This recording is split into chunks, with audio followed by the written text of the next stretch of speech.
প্রার্থনা কোচিং সেন্টারে তোমাদের সকলকে স্বাগতম জানাই। চলে আসলাম নতুন একটা ভিডিও নিয়ে। আজকে আমার আলোচ্য বিষয় হচ্ছে ভারত ছাড়ো আন্দোলনের কারণ বা পটভূমি। ভারতের স্বাধীনতা সংগ্রামের ইতিহাসে যতগুলি আন্দোলন হয়েছে তার মধ্যে অন্যতম উল্লেখযোগ্য আন্দোলনের নামই হচ্ছে ভারত ছাড়ো আন্দোলন বা 42-এর আন্দোলন বা আগস্টের আন্দোলন।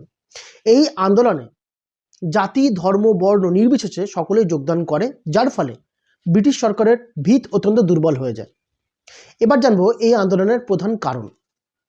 প্রথম কারণ হলো স্বাধীনতার দাবি।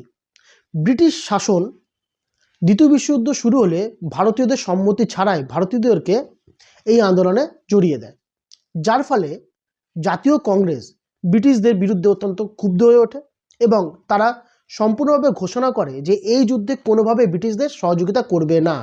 এর সাথে জাতীয় কংগ্রেস ব্রিটিশদের উপর চাপ বাড়াতে শুরু করে পূর্ণ স্বাধীনতা দেওয়ার জন্য, এবং এতেও ব্রিটিশ সরকার পিছু পা হয়, অর্থাৎ ব্রিটিশ সরকার কোনোভাবে এই দাবি মানতে চান না, যার ফলে জাতীয় কংগ্রেস মন্ত্রিসভা থেকে ত্যাগ করেন এবং গান্ধীজি তার ব্যক্তিগত সত্যাগ্রহ আন্দোলন শুরু করে। নেক্সট পয়েন্ট, ক্রিপস প্রস্তাব ব্যর্থ। দ্বিতীয় বিশ্বযুদ্ধ শুরু হলে জাপান ক্রমশ তার ক্ষমতা বৃদ্ধি করতে শুরু করে এবং পূর্ব এশিয়ার সিঙ্গাপুর এবং রেঙ্গুন দখল করলে ব্রিটিশ সরকার অত্যন্ত দুর্বল হয়ে পড়ে। এদিকে চীন এবং আমেরিকার চাপে ব্রিটেনের ওপর চাপ বাড়াতে শুরু করে। বাধ্য হয়ে ব্রিটেন স্ট্যাফোর্ড ক্রিপসকে ভারতে পাঠাতে বাধ্য হয়, কারণ ব্রিটেন বুঝতে পেরেছিল ভারতীয়দের সহযোগিতা ছাড়া কোনো মতেই জাপানকে আটকানো সম্ভব না। যার ফলে স্ট্যাফোর্ড ক্রিপস ভারতে আসে এবং এসে ভারতীয়দেরকে বোঝায় যে এই যুদ্ধে ব্রিটিশদেরকে সহযোগিতা করা অত্যন্ত দরকার। আর কারণ এই যুদ্ধে জয়লাভের পর, অর্থাৎ মিত্রশক্তি তথা ব্রিটেন জয়লাভ করলে ভারতকে ডমিনিয়ন শাসন এবং সংবিধান সভা গঠন করে দেবে বা গঠন করবে।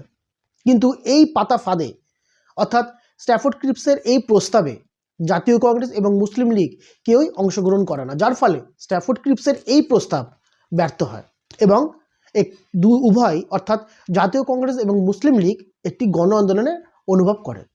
নেক্সট পয়েন্ট, জাপানের ক্ষমতা বৃদ্ধি। দ্বিতীয় বিশ্বযুদ্ধ শুরু হওয়ার পর থেকে জাপান ক্রমশ শক্তিশালী হয়ে ওঠে এবং দক্ষিণ পূর্ব এশিয়ার বহু দেশগুলিকে জাপান দখল করে নেয়, যার ফলে ব্রিটিশ সরকার বা ব্রিটিশ শাসন ব্যবস্থা অত্যন্ত দুর্বল হতে শুরু করে এবং ব্রিটিশরা একটি নীতি ঘোষণা করেন। তাই সেই নীতিটির নাম হলো পোড়ামাটি নীতি। এই নীতির ফলে ভারতীয়দের খাদ্য, বাসস্থান অত্যন্ত সংকটের মুখে পড়ে এবং ভারতীয়রা ব্রিটিশদের এই কার্যকলাপে অত্যন্ত ক্ষুব্ধ হয়। এ সময় গান্ধীজি ঘোষণা করেন যে জাপান কিন্তু ব্রিটিশদের শত্রু, তাই ভারতকে যেহেতু ব্রিটিশরা কোনোভাবেই রক্ষা করতে পারছে না, তাই ব্রিটিশদের উচিত ভারত ছেড়ে চলে যাওয়ার। ভারত ছেড়ে চলে গেলেই জাপান কিন্তু ভারতকে আর আক্রমণ করবে না। নেক্সট পয়েন্ট, অর্থনৈতিক সংকট।